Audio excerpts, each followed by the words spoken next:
You know, when it comes to naked bikes, I've got to say that I've got a real soft spot for them. I mean, what's not to love about a motorcycle that's just a motorcycle? A no excuses, what you see is what you get kind of approach to two wheels. By that I mean, at the end of the day, don't we all want a nice torquey engine with a throaty sound and a little character? Perhaps at each end, some cool top drawer suspension bits, maybe throw in excellent Brembo brakes with good feedback, and of course, decent rubber. Oh yeah, and maybe some electronics like ABS, automatic stability control, hill start control, and a full TFT color display, well, that would be good too. Well, BMW's all-new R1250R has all that mojo, plus the new Boxer engine is a pretty big step up over the previous 1170cc liquid and air-cooled generation.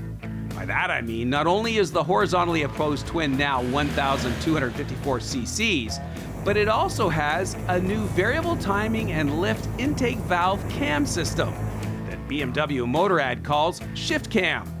The system is designed to create more swirl in the combustion chamber, resulting in a better burn. Talk about making a naked bike better. So how does it all work out on the open road? Well, here now is this week's guest road tester, Jeff Lowe. So Jeff, I know normally your daily rider is a Goldwing? Goldwing or Africa Twin or a 450L from the dealership. Okay, nice. But you do spend a lot of time on the track. Oh yes.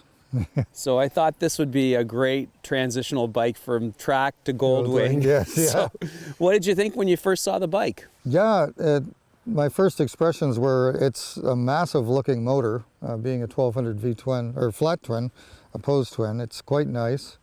I've never been on a Beamer before. This was my first virgin ride on a Beamer. It was quite nice. Awesome. So let's break it down. The motor itself, first time on a Beamer.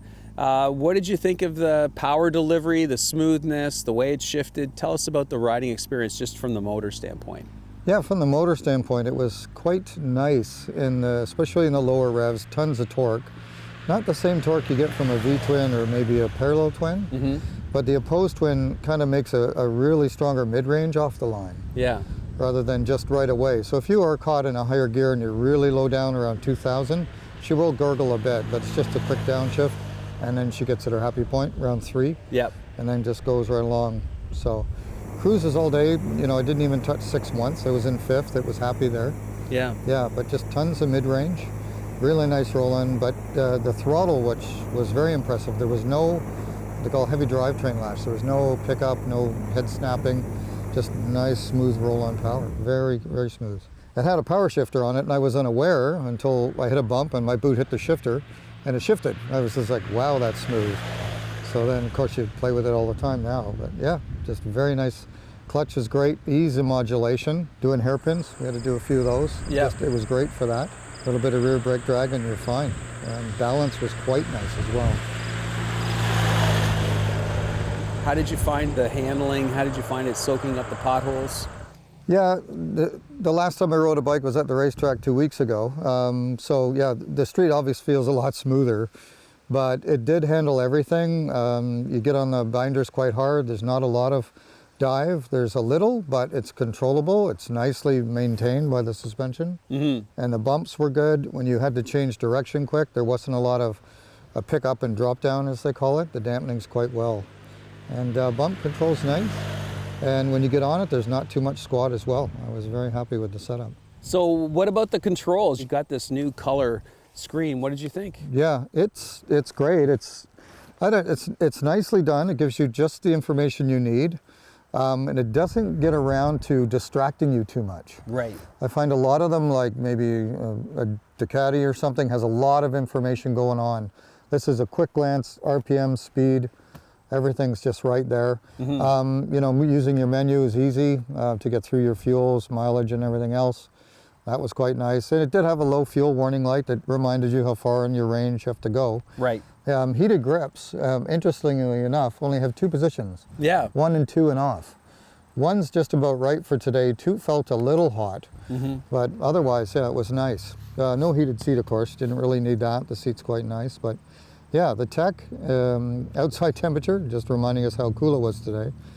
But surprisingly too, this little windshield Yeah. Did give me enough coverage that there was no buffeting, even up to about 110. Who should consider this bike? Who's it going to attract in terms of a rider? You'd probably be looking at riders that are going to be 40s to maybe 50s. Somebody that's coming maybe from a cruiser that wants to try a naked or an upright bike feel. It's not going to be too forward for them. They won't get tired that way. And it's going to be upright and fun and have the same torque that they're kind of used to on a V-twin. So maybe Right. move from a cruiser to this. I think that would be a nice move for them. Nice. So did you have fun today? Oh yeah, it was great. We could have used about 10 more degrees and it would have been perfect, but other than that, yeah, the scenery was great. And it's the first time in the Picton area and I've never been here and it's quite pretty, yeah. So this helped to enhance your experience here in Prince Edward County? Yes, it was a great motorcycle experience, actually, yes.